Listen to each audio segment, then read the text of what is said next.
The purpose of parables is to hide and confuse.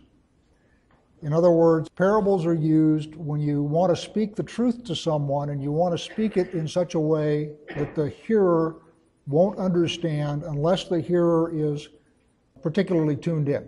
And the phrase that Yeshua uses in the parables, and he uses the same phrase in the letters to the 7 churches, is whoever has an ear, let him hear.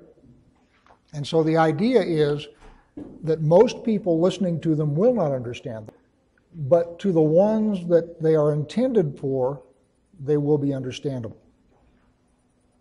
God, over and over and over again in Scriptures, sends prophets to his people, and he sends them to speak in parables, and he specifically sends, for example, Isaiah, to speak the truth to these people in such a way that they will not understand it.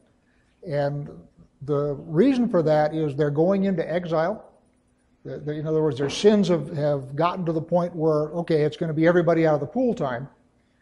And what he's doing is he wants, when they are in exile, looking back, reading the Scriptures, to be able to tell from the Scriptures why they're in exile.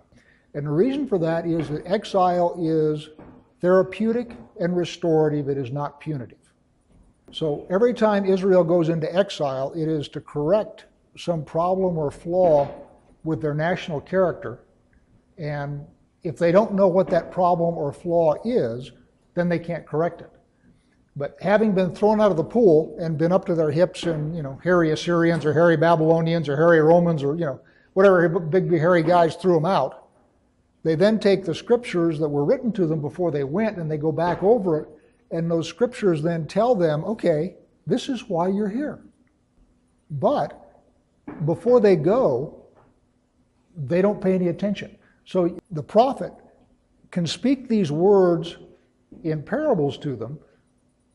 They won't do anything toward delaying the exile because the people won't listen to them.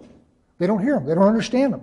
And they just get mad at the prophet because the prophet is telling them stuff that they know is kind of starchy, but they're not sure why and they don't want to hear it.